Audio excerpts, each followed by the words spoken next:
C'est un peu comme à Dubaï d'ailleurs, les gens vont dire Bali c'est fini. Les villas à Bali peuvent très mal vieillir et très rapidement. Des fois en 2 ans, 3 ans, la villa peut être vraiment dans un état lamentable. Aujourd'hui, moi je vois donc voilà 2 villas dans ce coin et elles sont louées toute l'année. Livre-nous un peu tes secrets en fait, Il y a le Triangle d'Or, Sémillac, Oumalas, Chongou. pour les taxes. Non, pas du tout. Le but, ça serait d'aider les populations locales. C'est mon but dans ma vie. Les gens, ils n'ont jamais investi en France. Ils ne connaissent rien. Quand je leur parle au tout début, la première fois, je vois bien, ils ont zéro connaissance. Dès qu'il s'agit de l'achat, ah mais j'ai entendu, il faudrait que j'investisse en société. Je leur dis, alors pour quelle raison? Mais ils ne savent pas. T'es de plus en plus agressif, j'ai l'impression aussi. Je voulais te retourner une question que tu m'avais posée la dernière fois parce que ça m'intéresse aussi. Ah, on arrive à avoir du 100%. 100% d'emprunt. D'accord, ok. Au rapport. Et peut-être du coup, dis-nous un peu comment est-ce qu'on peut rejoindre ce club parce que peut-être qu'il y a des gens qui peuvent être intéressés. Bonjour à tous, on est de retour sur ma chaîne. Donc aujourd'hui, on est avec Sébastien Salin qui fait de l'investissement locatif, en tout cas qui accompagne des expatriés principalement à Hong Kong pour faire de l'investissement locatif en France. Également, il a une activité où il va les accompagner à investir dans des villas à Bali, mais je vais le laisser se présenter et je vais te laisser nous dire un peu ce que tu fais et comment tu accompagnes ces expatriés. Moi, je m'appelle Sébastien. Merci en tout cas Thomas pour m'interviewer. Avec plaisir. Moi, ça fait bientôt 13 ans que j'habite à Hong Kong et j'ai créé ma société qui s'appelle Acheter pour louer il y a maintenant bientôt 6 ans. Et donc, j'accompagne des clients qui sont expatriés, comme tu le dis, et qui souhaitent investir en France dans l'immobilier. Et j'accompagne les clients dans toutes les étapes de l'acquisition, donc la partie recherche, tout ce qui est aussi financement. Je suis aussi intermédiaire bancaire et la partie analyse du projet au niveau fiscal jusqu'à la gestion locative, l'aménagement et les travaux s'il y a besoin. Donc moi, je travaille avec des partenaires sur place en France ou des promoteurs et aussi, je fais aussi tout ce qui est investissement comme les résidences-services, la nue propriété ou l'immobilier d'entreprise. On the side, hein, c'est vraiment un marché de niche pour certains de nos clients, on accompagne aussi sur Bali pour trouver des villas, pour investir ou pour avoir une résidence secondaire. Alors moi, je vais peut-être commencer ma première question par le marché français.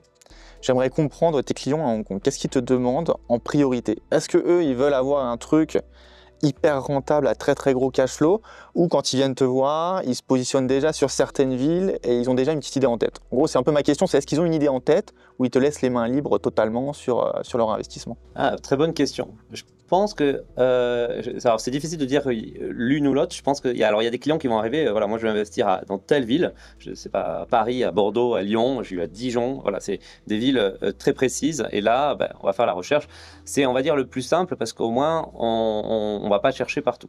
Après, il y en a certains, j'en sais pas. Tiens, j'ai eu des fois où il a fallu faire plusieurs recherches. Et à un moment donné, j'ai dit, on va focuser sur une région et potentiellement où vous venez, où vous avez de la famille, parce que sinon on va partir dans tous les sens. Ouais.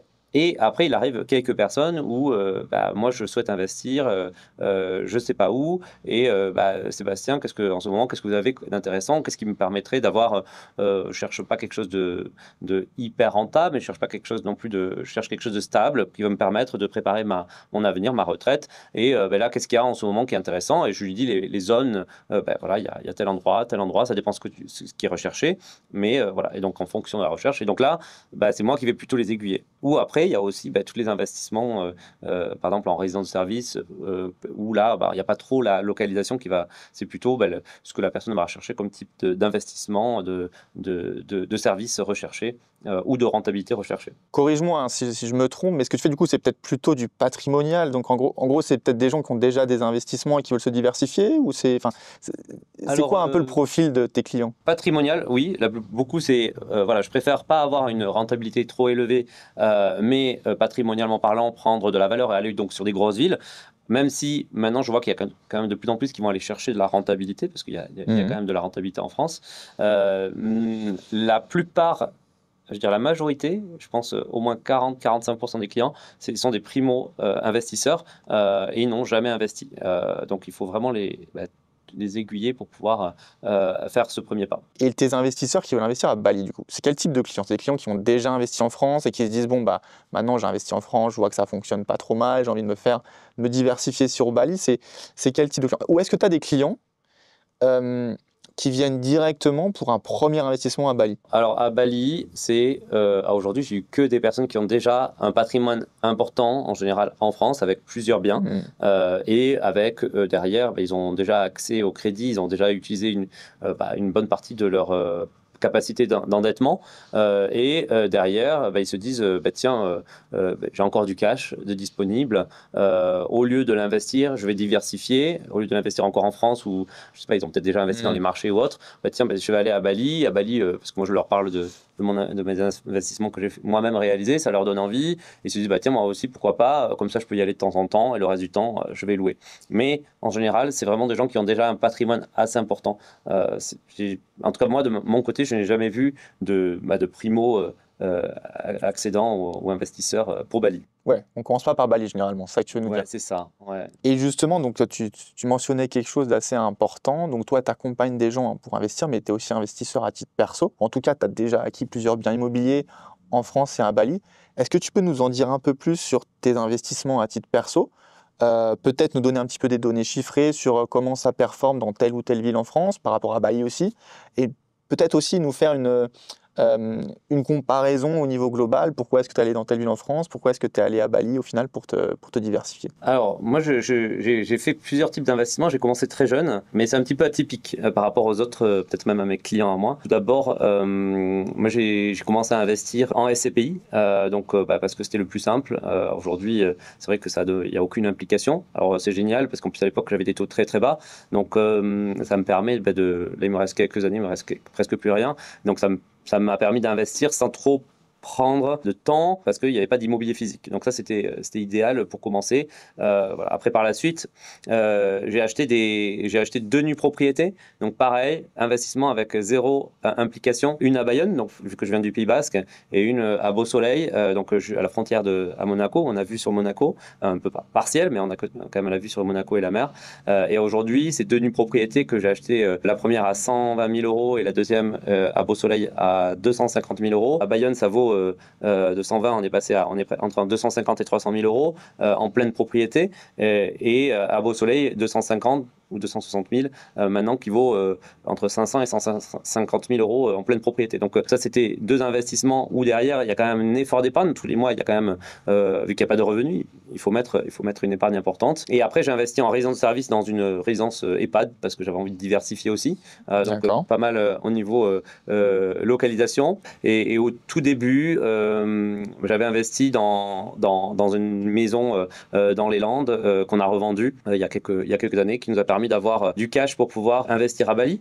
Mais entre-temps, on n'en a peut-être pas parlé, mais j'ai investi aussi à Hong Kong où j'habite, et j'ai acheté ma maison, ma résidence principale sur une petite île. Donc il me permet d'avoir une maison où derrière, en haut, on a un locataire qui nous reverse un loyer, et derrière, j'ai un crédit qui me revient à quasiment rien, et il me permet d'avoir un loyer quasiment, pas gratuit, mais presque à Hong Kong. Alors ouais, j'ai plusieurs questions du coup, c'est assez intéressant parce que tu as fait beaucoup de choses aussi. Je vais commencer par Hong Kong du coup. Hong Kong, à quel moment tu as investi du coup? Parce que le gros problème à Hong Kong, moi j'habitais à Hong Kong aussi.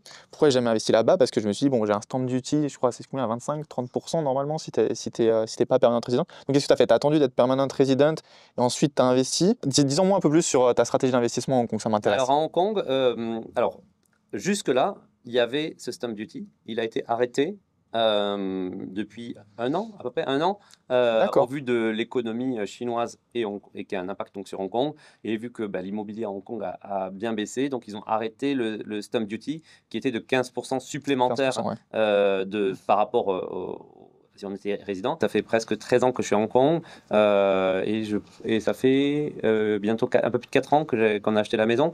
Donc moi j'étais déjà permanent, résident permanent, et donc déjà à l'époque, même s'il y avait le stamp duty, je ne l'avais pas à le payer. Donc c'est vrai que il fallait attendre, et puis derrière aussi il fallait attendre parce qu'il faut quand même amener entre 30 et 40% de cash d'apport. Donc il faut aussi quand même économiser pour pouvoir avoir ce prêt. Même si... Désolé, je te coupe. Tu as réussi à avoir un financement à Hong Kong ou tu t'es fait financer par une banque française? Avec la banque à la HSBC à Hong Kong. D'accord. Ouais. Et du coup, alors, parle-moi un petit peu du financement à Hong Kong, ça m'intéresse ça aussi.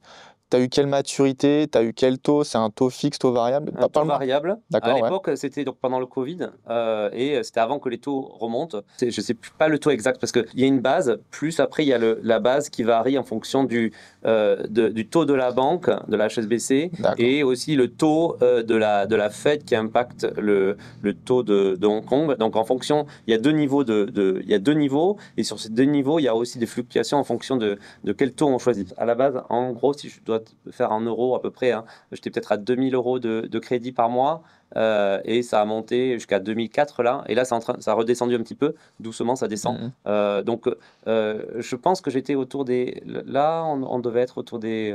À la fin, là, au plus haut, là, il y a 2-3 mois, on devait être autour des 4%. Et au début, autour des 3%, je pense à peu près, si je ne me trompe pas. Et sur 25 ans. Sur 25 ans, Sur ouais, 25 ans, ouais. Il peut faire même, je crois, jusqu'à 30 ans. Et du coup, comment ça s'est passé le process de financement? Parce que du coup, oui, tu es permanent résident, mais tu es français. Hein. Donc, comment ça s'est passé? C'est à peu près le même dossier qu'en France? Alors non, pas du tout. C'est le modèle anglo-saxon. Donc aujourd'hui, en France, on va faire attention, ce que je disais tout à l'heure, à l'endettement. Donc combien tu gagnes et on te prend 35% et tu n'as pas le droit d'aller normalement au-dessus de ces 35%. À Hong Kong, c'est complètement différent. Alors forcément, ils vont faire attention aux revenus, mais ce qu'ils vont faire très attention, c'est à la valeur du bien. La maison valait 6,5 millions de Hong Kong dollars, on va dire 750 000, 800 000 euros. Si à l'époque, la HSBC, je crois, l'avait évalué à peu près à 7 millions. Donc on était, ou un peu plus. Donc on avait déjà, on était un petit peu en dessous de l'évaluation. Oui, je crois que même à 7,5 ou 8. Parce qu'on avait c'était un vieux papy qui voulait vendre, il avait 95 ans, il voulait vendre vite. Et il a fait baisser le prix.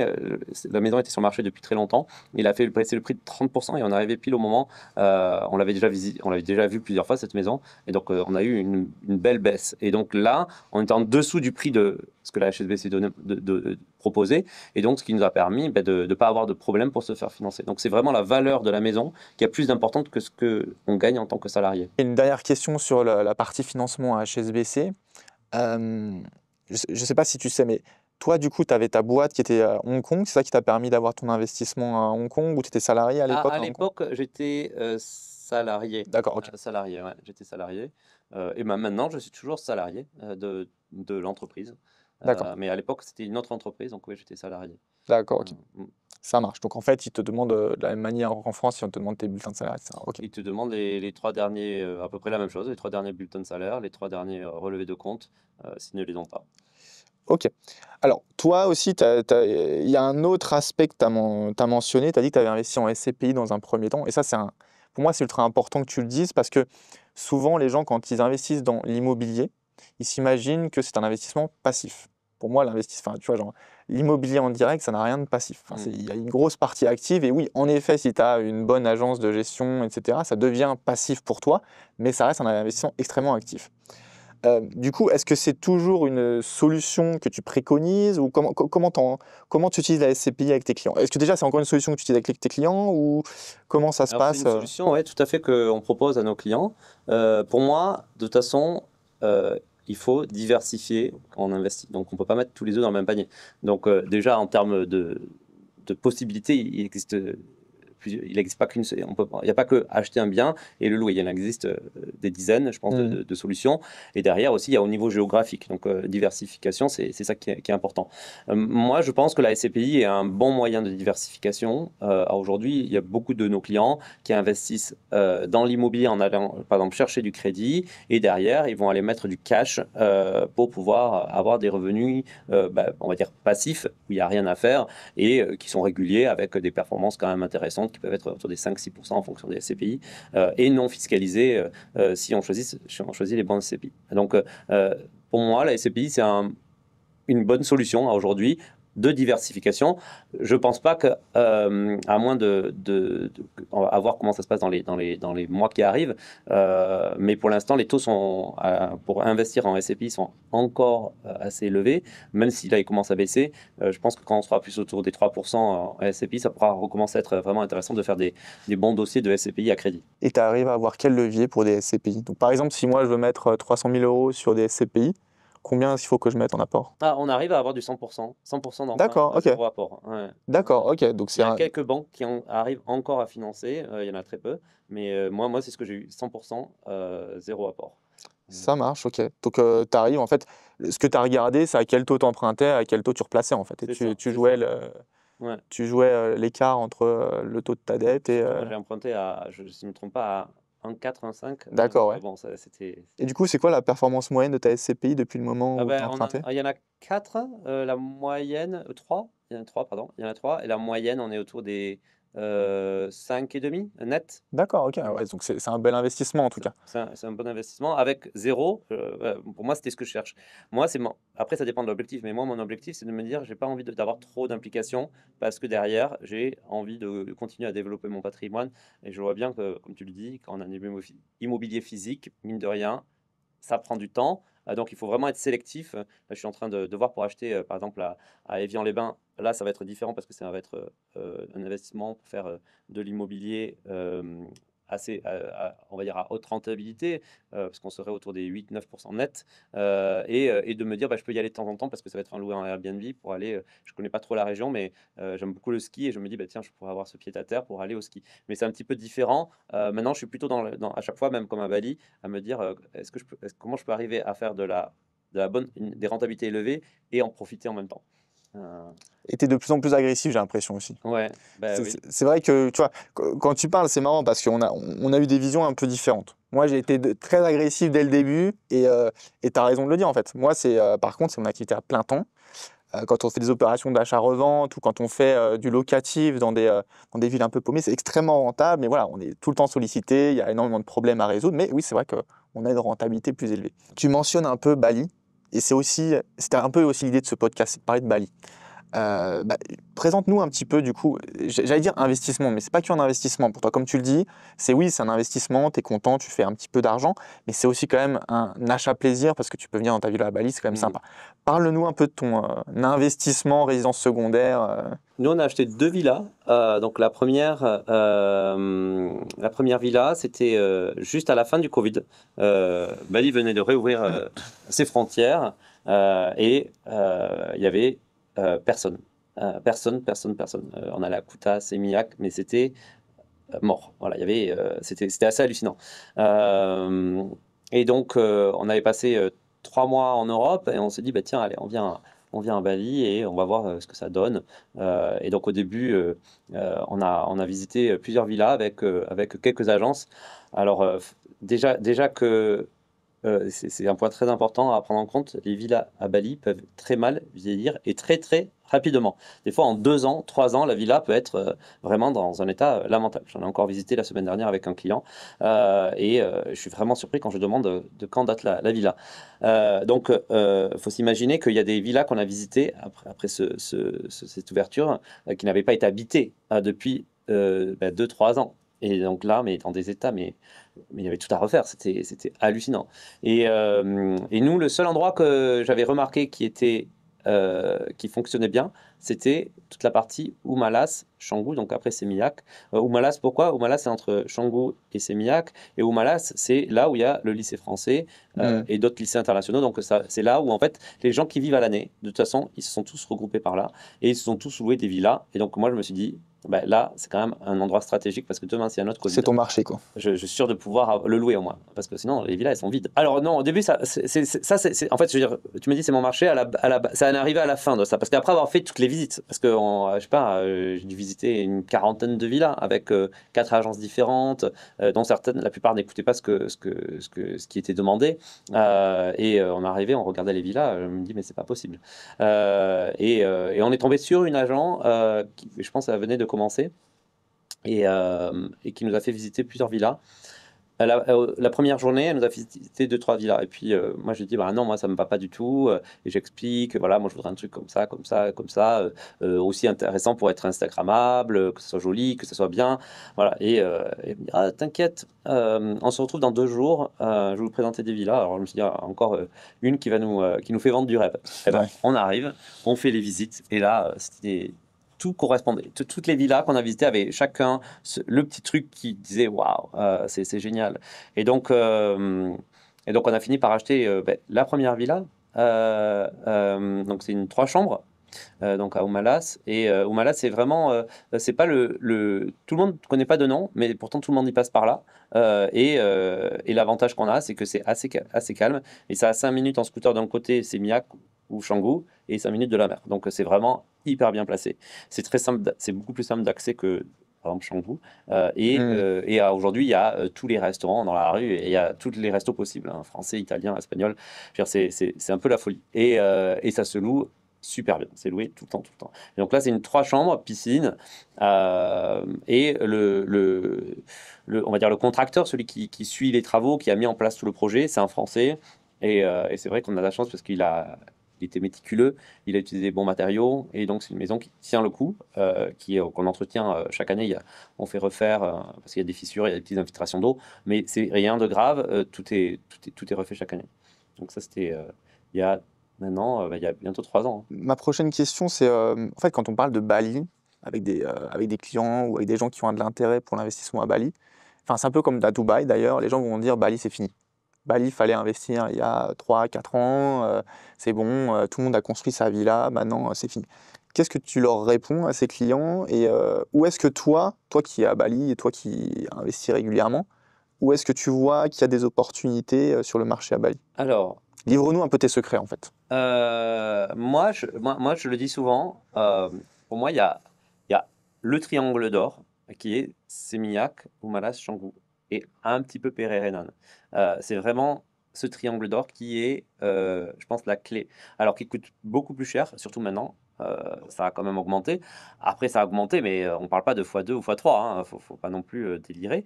Je pense que cet endroit, à aujourd'hui, moi je vois, donc on a 2 villas dans ce coin. Elles sont louées tout le temps, toute l'année. Quasiment 0 jour vide.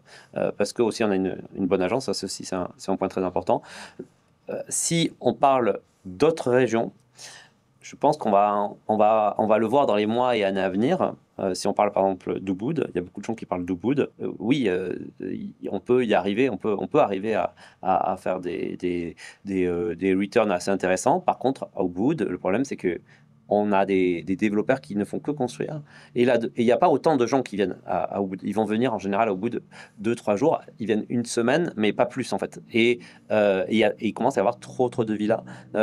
Dès que je vais à Ubud, j'y vais dimanche, je suis sûr, il y a un monde de malades, c'est tout petit, le centre-ville, et on peut plus bouger.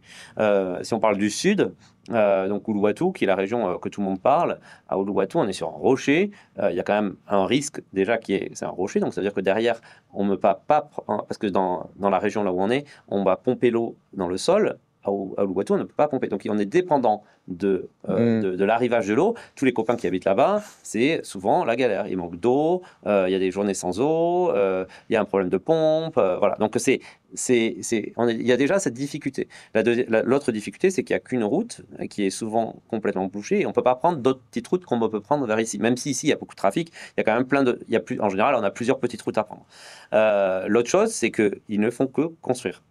Je ne sais pas s'il va y avoir, il n'y a pas autant de restaurants comme ici ou autres qui font que les gens vont rester dans la région. Donc ici, on est à Canggu en ce moment. Ici, on a Canggu, voilà. Et à Canggu, il y a tout. Il y a tout. Il y a tous les plus gros beach clubs. Les beach clubs sont en train de s'agrandir. C'est que quand même, si les beach clubs s'agrandissent, c'est que derrière, ils pensent qu'il va y avoir du monde. Ils font leurs analyses, ils ne dépensent pas des centaines de milliers d'euros pour rien. Il y a de plus en plus de restaurants, il y a tout qui est en train de monter en gamme, même dans les salles de sport, tous les derniers choses qu'on parle sur Instagram, c'est là. Tous les influenceurs viennent ici et les gens passent des semaines, voire des mois ici. À Uluwatu, c'est à part les surfeurs qui vont y rester longtemps, souvent les gens ils y restent 2 3 4 jours pour aller peut-être faire la fête au Savaya ou autre, mais c'est tout. Donc pour moi, c'est ici le triangle d'or. Si je devais investir ailleurs, je réfléchirais pour investir en prenant vraiment du risque, en me disant, ok, je vais investir peut-être un peu plus au nord, Ouais, ça, je suis mais d'accord. il va falloir vraiment faire un bon deal. Il va pas falloir l'acheter trop cher le terrain et se dire bon bah allez, je vais voir ce que ça donne, mais je mets pas toutes mes billes là-bas, j'y vais et je vois ce que ça donne. Mais je pense qu'il va falloir quelques années et potentiellement dans 5 10 ans. Moi, je pense que dans le nord, ça va monter. Donc ça, c'est. Mais il faut faire attention. Il ne faut pas se dire je mets tout dedans parce que on risque de pas gagner autant que ce qui était prévu. Et puis, mine de rien, C'est moins patrimonial, quoi. C'est plus risqué déjà comme investissement. c'est plus risqué. Après, ça ne veut pas dire que ça peut pas être gagnant, hein, mais c'est plus risqué. Non, tout à fait. Mm. Mais d'ailleurs, tu regardes un peu la construction de la ligne de métro en Indonésie ou pas? Parce que je me demande enfin, tu vois, alors moi, en Indonésie, je connais moins, hein, moi, mes marchés de prédilection, c'est pas Bali. Qu'est-ce qui se passe sur cette zone de métro, sur cette ligne de métro? Tu penses qu'elle va arriver ou pas? Moi, je pense que non. Ah ouais, t'es pas très optimiste, toi. Bah, j'en ai parlé à pas mal de gens, à pas mal de Ouais. locaux, et genre des personnes qui habitent là depuis longtemps, et tous ils disent que déjà, est-ce que vraiment ça va se faire? Parce que c'est comme la nouvelle capitale qui sont en train de déplacer de Ouais, ouais. Jakarta à l'autre île, là, je sais plus comment elle s'appelle, où là il va y avoir le palais là, qui est en construction du président, mais à part ça, est-ce que vraiment le reste va arriver? C'est pas du tout sûr. L'aéroport au nord de Bali, qui est prévu depuis 10 ans ou 15 ans, qui arrive toujours pas. Le métro, à voir si ça arrive vraiment. Moi, on me parle quand même, en plus, la société qu'il faudrait construire, ce serait une société indonésienne. Donc, bon, c'est peut-être pas les meilleures sociétés pour ce type de construction. Donc, je pense que ça va être compliqué. Aujourd'hui, de toute façon, en même temps, il n'y a pas d'autre solution, vu qu'on ne peut pas construire sur les hauteurs, on ne peut pas faire des light trains, on va pas agrandir les routes. Donc, oui, le métro, c'était, je pense, la meilleure solution. Je te pose cette question parce que quand, tu me connais un peu, tu vois, genre moi, je suis vraiment investisseur, je cherche des signaux de marché. Et justement, la construction d'un métro, savoir où les lignes vont s'arrêter et les arrêts de métro, c'est un super indicateur, tu vois. Donc, moi, je suis arrivé là, on me dit, il y aura peut-être un métro. J'ai regardé ça. Donc, c'est bien que j'ai un peu ton feedback sur le sujet parce que je commence à regarder ça. Mais je suis assez d'accord. Bon, c'est vrai qu'il y a souvent des projets dans les zones qui sont en développement et en forte croissance. Mais en tout cas, quand il y a ces projets-là, tu as d'autres indicateurs qui sont intéressants. On peut se dire qu'il y a de la croissance. Mais c'est vrai, est-ce que ça va se réaliser? On ne sait jamais. Et tu mentionnais un projet actuel en France. C'est pas la première fois que j'entends parler d'Evian. Dis-moi un peu comment, ça a été quoi ton cheminement pour arriver à Evian, faire un investissement là-bas? Aujourd'hui, c'est vrai que j'ai pas mal de clients que j'accompagne, avec qui on part sur la grande région on va dire le Grand Genève, ou le très Grand Genève, toute la partie française, Ouais. où aujourd'hui, bah, les prix au mètre carré sont quand même raisonnables. Derrière, on a des rentabilités qui peuvent être plus ou moins élevées en fonction de si on fait du long ou du court séjour, mais même en long séjour qui va être plus élevé qu'à Bordeaux ou à Lyon ou à Paris. Parce que derrière, on a on achète à des prix au mètre carré intéressants et derrière, on a des loyers qui sont quand même souvent beaucoup plus élevés et non plafonnés, en tout cas aujourd'hui.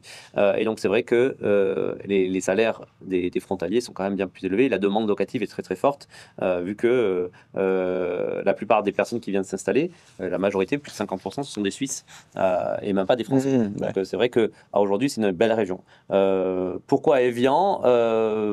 Pourquoi moi je me focus sur Evian? Parce que bah, il y avait ce côté Airbnb que j'ai envie d'essayer depuis longtemps. Je pense que ça permettra d'aller chercher. Là, le projet, voilà, je dis, on est sur une belle rentabilité, on est au bord du lac, et pour moi, Evian, c'est une ville patrimoniale, voilà, qui est connue, qui derrière, bah, on a quand même le ferry pour aller à Zurich, on a les thermes, on a le casino, et derrière, il y a ce côté où je sais que toute l'année, il y a du monde, même s'il y a des pics, mais on n'est pas comme dans certaines villes, par exemple sur certaines côtes atlantiques, où on va voir que du monde, par exemple juin, juillet, août, et un petit peu septembre, et après on n'aura plus personne. Là, on aura du monde toute l'année. Je voulais te retourner une question que tu m'avais posée la dernière fois parce que ça m'intéresse aussi. Toi, tu as investi sous quel statut? Tu as investi en société ou en LMP, etc. Je vais te donner la même réponse. Je n'ai investi que en nom propre, donc soit en nom propre et là en LMNP, LMP. Moi, j'ai pas trouvé en tout cas d'intérêt pour moi à aujourd'hui d'investir en société. Le nom propre m'a suffi largement pour investir. Non, mais ça, en fait, je suis d'accord. Mais c'est juste, j'aime bien poser la question parce que tout le monde investit en SCI en ce moment parce que c'est la mode. Encore une fois, je pense que l'investissement en SCI, c'est particulier. Soit si tu veux investir avec quelqu'un, dans ce cas-là, bah, tu n'as pas le choix. Ou sinon, si tu as une autre activité commerciale et tu veux faire une holding et un peu compenser différents revenus de différentes sociétés. Et c'est vraiment, comme tu dis, tout le monde en parle. Et en fait, comme à Bali, tu peux faire du 20% de rentabilité. Tu vois, tu as tellement de choses qui passent dans les réseaux sociaux. Les gens, ils n'ont jamais investi en France. Ils ne connaissent rien. Quand je leur parle au tout début, la première fois, je vois bien, ils ont zéro connaissance. Eh bien, dès qu'il s'agit de l'achat, Ah, ben j'ai entendu, il faudrait que j'investisse en société. Je leur dis, alors, pour quelle raison? Et mais ils ne savent pas. Et je leur explique bah voilà, parce que je sais pas, vous voulez acheter à plusieurs, parce qu'il y a une histoire de famille et qu'il y a des donations, voilà, ou parce qu'on a un très gros patrimoine et que, je sais pas, il y a besoin de holding ou autre, voilà, ça potentiellement, mais c'est très rare. Et là, ben, non, ils n'ont aucun besoin et il faut quand même insister pour qu'ils comprennent qu'ils n'en ont pas besoin parce qu'ils en ont tellement entendu parler. Donc, c'est vrai qu'aujourd'hui, la société, moi, j'en ai pas besoin particulièrement. Et un autre exemple, je parlais avec un prospect la dernière fois qui me racontait qu'il avait une société avec sa famille. Il en avait plusieurs, et dont une qu'il a voulu fermer parce que donc il a racheté toutes les parts. Et donc à chaque fois, je dis attention, le coût de faire la SCI, le coût à l'entretien, parce que il y aura un comptable qu'il va falloir payer, et c'est souvent un peu plus cher que en nom propre ou en LMNP. Et derrière, la fermeture de la SCI. Là, il m'a dit que ça lui a coûté 20 000 euros pour fermer sa société. Donc, il m'a dit plus jamais de société.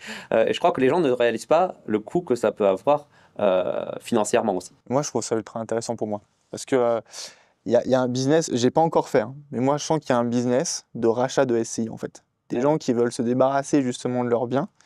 Et ça implique tellement de problèmes, de revendre en SCI, de fermer la SCI, etc., que tu arrives, tu leur proposes un prix agressif, tu leur dis c'est bon, t'inquiète pas, je te cash out ton investissement, je reprends ta SCI, tu renégocies les prêts, tu renégocies tout. Je pense qu'il y a vraiment des coûts à faire. J'ai commencé à regarder ça. Mais d'ailleurs, justement, on arrive sur ma prochaine question. Toi, on a compris un peu tes projets, là, un petit peu ton patrimoine, donc tu as des choses en France, tu as des choses à Bali, tu as une stratégie aussi à Hong Kong.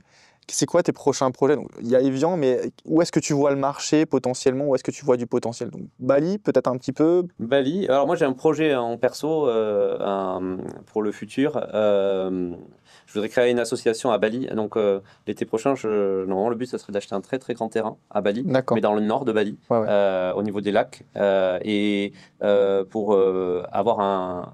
Alors j'ai pas encore tout regardé, tout calculé, mais le but ça serait d'aider la population locale. C'est mon but dans ma vie, et donc d'acheter ce grand terrain, de faire construire une très grande villa aussi. Donc là, ça serait pour la partie perso de cette partie-là. Et donc là, ça serait de faire une villa, une magnifique villa avec où on pourrait accueillir du monde, mais aussi faire du B&B, des choses comme ça. Et j'aime bien tout ce qui est un peu atypique, donc réfléchir à comment arriver à ce que dans le futur, si on veut louer, ça fonctionne, que les gens soient, même si c'est dans le nord, les gens ils viendront parce qu'il y a ce côté, waouh, voilà, comme on voit dans Instagram, les villas qui sont incroyables. Donc voilà, ça serait l'idée, parce que ce serait sûrement la dernière grosse villa que je ferai en tout cas sur Bali, et après tout faire ce côté associatif. Donc ça va me prendre pas mal de temps parce que c'est un projet à 10-15 ans. Ah oui. Oui, c'est un gros projet pour aider avec les enfants, la partie médicale, la partie aider le travail de bois et tout. Donc ça c'est un projet sur du long terme. Tu veux créer l'association à Bali? À Enfin, Bali, ouais, à Bali, ok. ouais, ouais. Donc ça c'est mon gros projet. Après il y a Evian, et après pour l'instant je n'en sais rien. J'ai quand même, on a aussi investi dans un bureau à Hong Kong. On aimerait bien en acheter un deuxième. On verra en fonction de si c'est possible ou pas avec les crédits, parce que là les bureaux à Hong Kong, il y a eu la chute vertigineuse, si on peut dire ça. Et je pense qu'il y a un marché à prendre sur les bureaux. En tout cas, il faut pouvoir s'en servir, hein. Mais dans les années à venir, je pense que ça remontera, et là, ça vaudra le coup. Et après, moi, personnellement, j'ai pas d'autres destinations. C'est déjà pas mal. Ah, mais c'est très bien, mais justement. Donc, ma question, donc ça c'était en mode perso, mais aussi en mode pour ta boîte d'investissement clé en main. Est-ce que tu as des projets aussi pour ça? Est-ce que tu veux te développer? Alors, le développement aujourd'hui, bah, Tu là, as les bureaux à Hong Kong, tu as on a les dit, bureaux à ouais. Hong Kong. Après, maintenant, on est quatre, hein. Donc, le but, c'est d'avoir une équipe qui grossisse. Ça, c'est important. Et de continuer à développer les services en France. J'aimerais me focuser sur certaines régions. Là, je suis en train de faire des partenariats avec tout ce qui est pour les Alpes aussi. Parce que je pense qu'il y a une vraie demande sur du haut de gamme dans les Alpes. Donc, Mhm. ça, c'est un service que je suis en train de développer. Un service aussi, je disais tout à l'heure, de crédit que j'aimerais développer. C'est des idées. Mais après, en termes d'investissement, pour l'instant, j'ai pas encore développé d'autres régions. J'ai pas développé Dubaï. Et puis, c'est pas évident moi, en tout cas, moi c'est moi. Hein. Je sais qu'il y a des gens qui vont aller partout en même temps. Moi, je n'arrive pas à aller partout en même temps. J'aime bien me focuser sur quelque chose, que ça marche bien, et puis après aller sur étape par étape pour que l'entreprise puisse grossir. Et potentiellement, oui, pourquoi pas, s'il y a des opportunités dans d'autres pays, comme toi, tu as pu investir, pourquoi pas. Mais je pense que ça prend du temps. Maintenant, j'aimerais qu'on parle un petit peu plus de ton activité. Donc, j'ai compris hein, que tu avais plusieurs services. Tu faisais du clé en main en France, du clé en main à Bali, de la SCPI. Enfin, il y a beaucoup de choses. Dis-moi un peu, c'est quoi le profil de client que tu as? C'est plutôt des gens assez jeunes, des gens qui ont déjà constitué un patrimoine. Donc ça, c'est la première partie de ma question. C'est à peu près l'âge auquel les gens investissent. La deuxième partie, c'est à peu près le ticket moyen. Est-ce que les gens ils viennent pour faire un petit investissement ou ils font des gros investissements? Autour des 35 ans en moyenne. Mais après, il va y avoir des plus jeunes, voilà, c'est rare, non, je l'ai jamais vu en dessous de 25 ans. Je dirais le plus jeune, peut-être 26, 27 ans. Et après, ben, les plus âgés, autour des 55, 60 ans. De toute façon, après, c'est difficile aussi d'avoir un financement. Et en termes de budget, là, la moyenne, on est autour des 350 000 euros. Je pense que c'est à peu près la moyenne. D'accord. Avec oui, une grosse majorité entre 250 et 400 000. Ça, c'est je veux dire, la plus grosse fourchette. Après, il y en a qui font j'ai eu même en dessous de 100 000 euros d'investissement. Et après, au-dessus du million pour certains aussi. Mais c'est vrai que en même temps, on n'est pas sur comme certaines agences qui peuvent être sur du très haut de gamme. Alors, on a du très haut de gamme avec des partenaires de qualité. Mais c'est vrai que notre focus, c'est surtout se dire comment préparer la retraite. Et donc, il va y avoir un achat. Et puis après, 3-4 ans après, un deuxième achat. Donc, c'est plutôt plusieurs petits ou moyens projets. Et du coup, en tout de 100 000 euros, tu l'avais fait où? Ça m'intéresse. Parce que j'ai eu la même problématique. J'en ai fait un dans les Alpes. Alors là, c'était en résidence de service. Et après, là, j'en ai deux. Un à Pau, donc pas très loin de ma région, dans les Pyrénées-Atlantiques. Un autre, non, même plusieurs. Un à Périgueux, donc pas très loin de Bordeaux. Et un à Rouen. Voilà, donc là, c'est donc il y a pas mal de moyennes villes quand même où il y a des possibilités à moins de 100 000 euros d'investir. Aussi Amiens, Mulhouse, il y a quand même pas mal de villes moyennes qui permettent d'investir à moins de 100 000 euros. Et du coup, parce que tu vois, c'est un peu comme moi, tu investis sur plusieurs zones et tu accompagnes des clients. Donc, tes clients, déjà, c'est principalement à Hong Kong, c'est ça? Hong Kong, Singapour, Thaïlande, et après un peu dans d'autres pays de l'Asie, mais majoritairement, c'est les trois pays. Ouais, tu es focus sur l'Asie. Mais toi, du coup, t'habites où?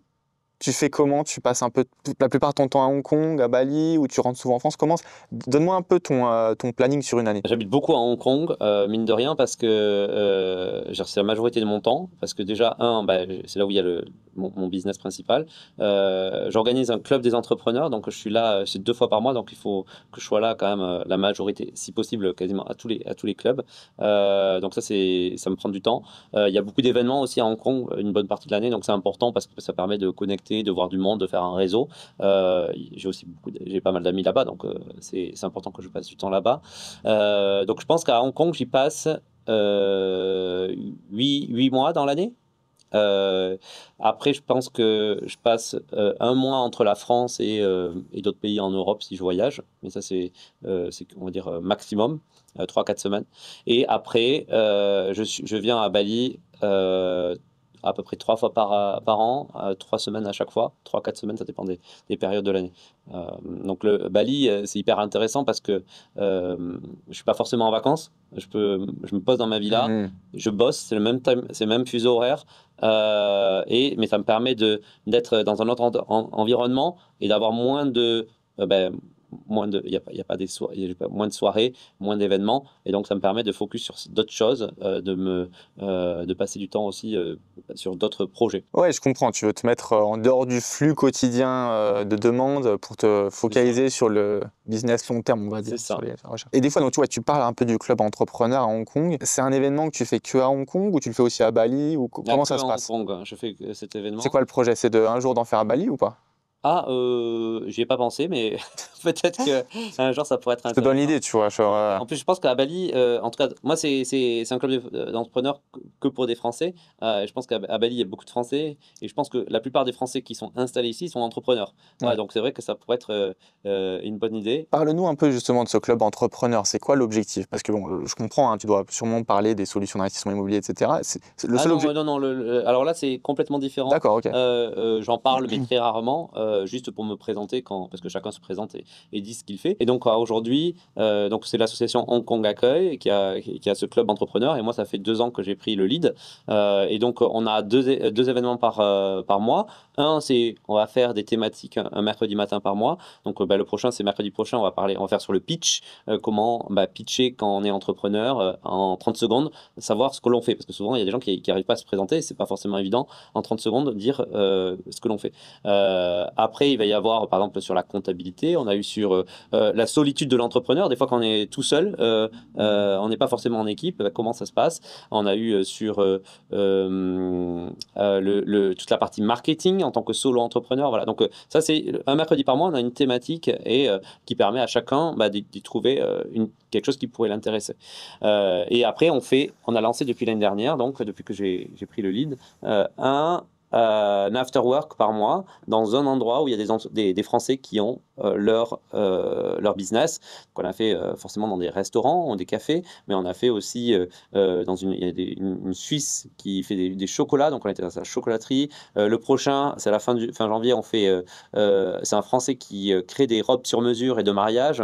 On va aller dans son atelier. Voilà, donc c'est toujours, ça permet donc que la personne parle d'elle, de son business, comment ils sont installés, les challenges, ce qui se passe bien. Et derrière, après, on discute ensemble. Ça permet de faire un petit peu de network. Et ce qui est génial, c'est que certains entrepreneurs se sont bien entendus et ont créé des fois des side Hmm. business ou même des business ensemble. Donc, c'est hyper intéressant. Ok, ouais, c'est un peu un événement networking d'entrepreneurs, mais aussi de formation, je dirais. Et peut-être, du coup, dis-nous un peu comment est-ce qu'on peut rejoindre ce club, parce que peut-être qu'il y a des gens qui peuvent être intéressés. En Juste fait, te contacter, en fait. oui, me contacter ou sur le site de Hong Kong Accueil, il y a le lien. D'accord. Ouais, ouais. Et tout entrepreneur qui est à Hong Kong, Tout qui entrepreneur arrive, est peut. bienvenu. Ouais, ouais, ouais. D'accord. Et c'est vrai que des fois, quand il y a pas mal de nouveaux, il y en a tout le temps des nouveaux. Et c'est vrai que si on arrive à Hong Kong, c'est pas forcément évident. Et alors encore plus quand on est entrepreneur. Et c'est vrai que le fait de se retrouver à plusieurs, c'est quand même toujours plus sympa. Ça fait plusieurs années que je suis entrepreneur. J'apprends toujours. Il y a toujours des choses intéressantes d'apprendre sur des autres qui vont avoir des expériences et qui se disent et me dire tiens, ça pourrait être intéressant. Ou tiens, ça, c'est bien qu'ils me disent ça que je ferai pas. Mais dis-moi une petite question un peu plutôt, pas trop orientée business, plutôt lifestyle. Du coup, toi, tu m'as dit que tu passes le plus clair de ton temps à Hong Kong. Pourquoi tu as choisi Hong Kong au début et pourquoi tu restes à Hong Kong? Qu'est-ce qu'il y a de si bien à Hong Kong pour toi? Pourquoi j'ai choisi Hong Kong à la base Pour les taxes. Non, pas du tout. Non, à la base, c'était parce qu'il y a des amis qui m'ont dit, tiens, Hong Kong, c'est sympa, viens voir et tout ça. Donc je me suis dit, tiens, je vais aller voir. Je suis arrivé, j'ai vu la skyline et je me suis dit, waouh. Et puis j'ai vu l'énergie qu'il y avait et moi j'ai beaucoup d'énergie, donc je me suis dit, tiens, ça va être là. Et Mais quand tu es arrivé, tu étais déjà dans ton activité d'investissement. à la base, je suis dans le milieu médical, donc qui n'a rien à voir. J'étais infirmier et après j'ai passé un master et j'ai dirigé des centres médicaux sur Hong Kong. D'accord, ouais. Et dans maintenant presque 7 ans, j'ai arrêté l'activité. En tout cas, j'ai mon activité salariée et j'ai changé complètement de voie. J'ai fait un bachelor en immobilier, j'ai créé ma société. Et voilà, donc j'ai été bien entouré aussi. J'avais des personnes à côté de moi qui m'ont permis de me lancer là-dedans parce que j'étais tout seul, ça serait quasiment impossible, qui avaient de l'expérience là-dedans. Hong Kong, pour moi, c'est une ville incroyable parce qu'il y a quand même, c'est très dynamique. Il y a tout. Il y a la partie ville, mais il y a la partie montagne, mer. Il y a aussi ce côté que j'aime bien où il y a quand même, il fait bon, mais on a quand même un peu d'hiver. Et voilà, au niveau température, on est bien. Comme tu disais, au niveau taxe, ça c'est vrai que c'est un point important, mine de rien. C'est hyper intéressant au niveau fiscalité, vu que l'imposition est bien plus faible qu'en France. Et Mais bien plus élevé qu'à Dubaï. bien plus élevé que Dubaï, c'est sûr, mais on y arrive pas mal. Je veux dire, C'est un bon juste milieu, c'est un bon juste je suis milieu. d'accord avec toi. Voilà. Et derrière, c'est aussi, alors voilà, je connais pas non plus trop le marché de Dubaï, mais je pense que c'est quand même Hong Kong, c'est une place financière, une des places financières les plus importantes au monde, où il y a un flux financier très important, vu que c'est l'entrée pour aller en Chine au niveau des flux financiers. Et donc, je pense que Hong Kong restera quand même toujours une place importante dans le monde. Et derrière, on voit qu'il y a quand même des gros salaires, vu qu'il y a la finance, qui permet que Hong Kong reste une ville intéressante à vivre, avec un dynamisme et des gens qui sont. Par exemple, à Bali, on n'aura pas ça. Mais à Hong Kong, on va dans une soirée, on connaît personne, on commence à parler, on va rencontrer des gens qui vont commencer, peut-être qui vont devenir nos amis dans le futur, et en fait, qui vont nous présenter d'autres personnes. Les gens sont très, très ouverts, et c'est vrai que ça, je le vois dans très peu d'endroits dans le monde. C'est ça qui est hyper agréable à Hong Kong. C'est ce côté très social. Ok, bah écoute, merci Sébastien. C'était vraiment très intéressant. J'ai appris des choses aujourd'hui, tu vois, parce que c'est vrai que on avait déjà parlé, moi, Hong Kong, enfin, j'ai jamais considéré d'investir à Hong Kong, donc c'est intéressant de rencontrer quelqu'un qui a fait cet investissement, et c'est pareil, tu as fait des choses assez diverses. En tout cas, merci pour ton temps, merci pour tes explications. Merci à vous d'avoir suivi le contenu jusqu'à la fin. Comme d'habitude, s'il vous plaît, abonnez-vous à ma chaîne, likez si vous aimez mon contenu. On partage des éléments gratuitement pour investir en immobilier sur ma chaîne toutes les semaines. Merci, ciao.